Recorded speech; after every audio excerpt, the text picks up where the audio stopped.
రాష్ట్రీయ స్వయం సేవక్ సంఘ ఆధ్వర్యంలో చందుర్తి మండల కేంద్రంలోని ప్రాథమిక పాఠశాల, ఉన్నత పాఠశాలలో విద్యార్థులు మరియు ఉపాధ్యాయులతో రక్షాబంధన్ కార్యక్రమం నిర్వహించారు. ఈ సందర్భంగా స్వయం సేవక్ పోంచెట్టి రాకేష్ మాట్లాడుతూ దేశ సంస్కృతి, సాంప్రదాయాలు, ఆచార వ్యవహారాల పట్ల మరియు జాతీయవాదం పట్ల ప్రతి విద్యార్థి ఉన్నత భావంతో మెలగాలని, ప్రతి విద్యార్థి దేశ అభ్యున్నతికి తోడ్పడాలని, సమాజ హితం కోసం పనిచేయాలని, ప్రతి ఒక్కరూ నువ్వు నాకు రక్ష, నేను నీకు రక్ష, మనందరం దేశానికి రక్ష అనే నినాదంతో రక్షాబంధన్ జరుపుకోవాలని సూచించారు. ఈ కార్యక్రమంలో ఆర్ఎస్ఎస్ స్వయం సేవకులు చిరం తిరుపతి, మేడిశెట్టి శ్రీహరి, చిలుక రాము, మర్రి రాజు, అత్తెన మహేందర్, మర్రి జస్వంత్, మెంగని వివేక్ తదితరులు పాల్గొన్నారు.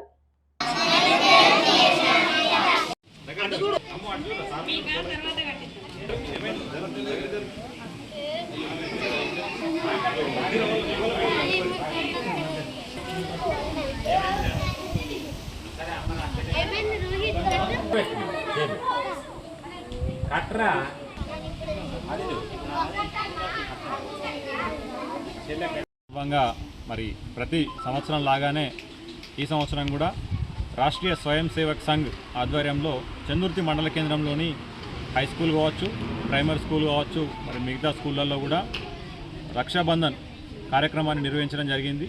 మరి ఈ కార్యక్రమం యొక్క ఉద్దేశాన్ని పిల్లలకు విపులంగా వివరించి చెప్పడం జరిగింది.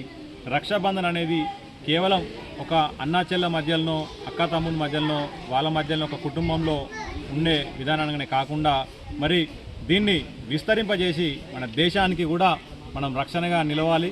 ఏ సందర్భంలోనైనా దేశ పరిస్థితిని బట్టి ప్రతి విషయంలో కూడా జాతీయతను మనం పెంపొందించాలి అనే ఉద్దేశంతో ప్రతి విద్యార్థికి కూడా ఈ విషయాన్ని వివరించి చెప్పి రక్షాబంధన్ కార్యక్రమాన్ని నిర్వహించడం జరిగింది.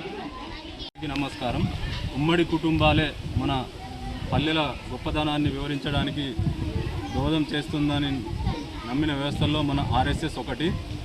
ఆర్ఎస్ఎస్ అనగా రాష్ట్రీయ స్వయం సేవక్ సంఘ్ 6 ఉత్సవాలు నిర్వహిస్తుంది. ఆ 6 ఉత్సవాల్లో భాగంగా ఈరోజు రక్షాబంధన్ రాఖీ పౌర్ణమి సందర్భంగా మన చందుర్తి మండల కేంద్రంలోని ప్రాథమిక పాఠశాల మరియు ఉన్నత పాఠశాలలో విద్యార్థులందరి చేత రక్షాబంధన్ కార్యక్రమాన్ని నిర్వహించడం జరిగింది. మన ఉమ్మడి కుటుంబ వ్యవస్థను బలోపేతం చేయడానికి పల్లెలు బాగుంటే పట్టణాలు బాగుంటాయి, పట్టణాలతోటి రాష్ట్రంతో పాటు దేశం బాగుంటుందనే ఉద్దేశం కొద్దీ మన కుటుంబ వ్యవస్థ బలోపేతానికి వివరిస్తూ పిల్లలకు తెలియజేస్తూ రక్షాబంధన్ కార్యక్రమాన్ని నిర్వహించడం జరిగింది. ఇట్టి కార్యక్రమానికి సహకరించినటువంటి విద్యార్థులకు మరియు ఉపాధ్యాయులకు మరియు ఈ కార్యక్రమానికి విచ్చేసినటువంటి మా నాయకులందరికీ ధన్యవాదాలు తెలియజేస్తాను.